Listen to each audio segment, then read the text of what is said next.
The U.S. House of Representatives passed three bills to deter foreign adversaries, including the Chinese Communist Party, from influencing our nation's K through 12 schools.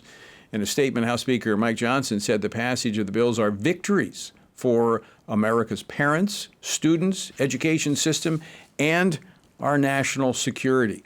And my next guest says the bills will protect American students from CCP propaganda, while shining light on how China tries to influence our education system.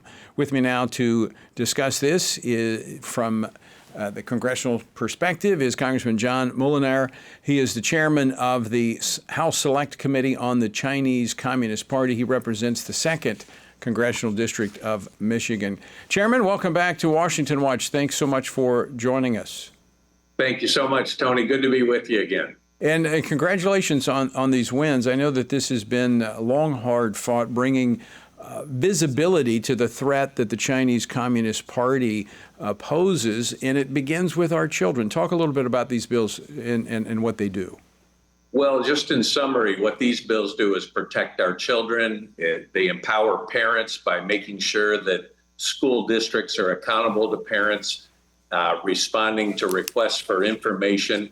And it really gets to the heart of this issue of the Chinese Communist Party wanting to influence Americans' thoughts about China. And when we consider, Confucius Institutes, when we consider the massive public relations campaign Chinese Communist Party does in America, we don't want that infiltration in our schools. And so these bills require transparency. They require schools to report if they're receiving funds from foreign governments, and they disallow any funding from the Chinese Communist Party and the Chinese government, and promote transparency and reporting requirements. So I think it's a victory that says we want to protect our kids, we want to empower parents, and we want to make sure that kids have access to accurate information, not Chinese propaganda. So, Chairman Moolenaar, let me ask you this question, probably on the minds of many people. Why would K through 12 schools be taking money from the Chinese Communist Party? Well, the Chinese Communist Party is very clever. They have a united front operation that basically tries to tie cultural ties and cultural information about China, and does this throughout the United States. But what they also do is put Chinese propaganda into those cultural ties. And so when it comes to different institutes that say, well, we just want to teach Mandarin language or teach about Chinese history, it's very much influenced by Xi Jinping thought, by communist ideology that denies what happened at Tiananmen Square, or doesn't talk about the travesty that has happened in China by the Chinese Communist Party oppressing its own people, doesn't talk about what's happened in Hong Kong and Jimmy Lai being in prison for speaking out on freedom. So it presides over a one-sided view of China, a favorable view, without really acknowledging the threats imposed by the Chinese Communist Party. So this is a part of their strategy. I mean, just like the Belt and Roads initiatives that they're pushing around the world to really lock in foreign countries to kind of their ideology.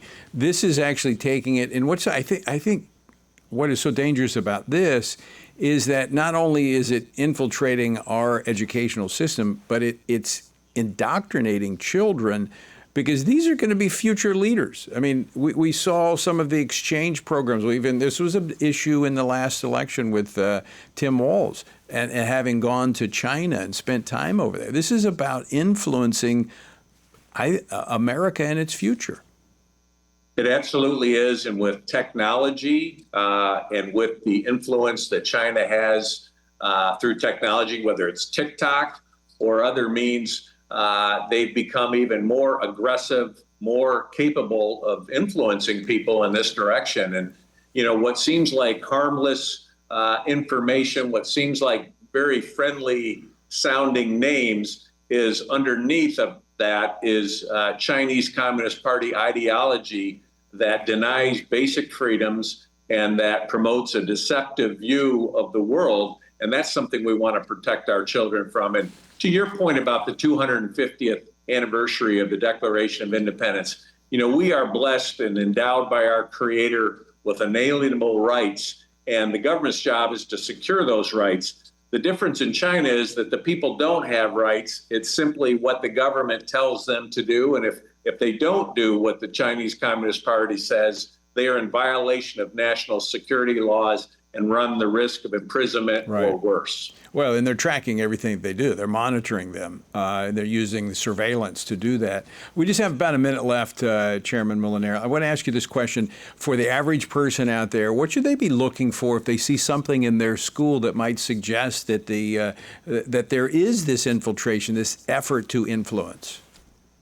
Well, first, parents need to notice it. They need to then request information about the curriculum that is being taught. They want to ask questions about who is funding this program, because those are all relevant questions. And under this legislation, schools will be required to participate in that.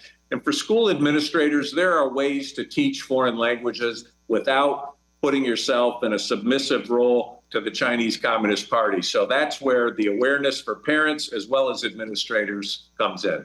All right, Chairman Moolenaar, great to see you again. Thanks so much for joining us, and appreciate the work you do keeping an eye on the Chinese Communist Party. Thank you, Tony. Appreciate it.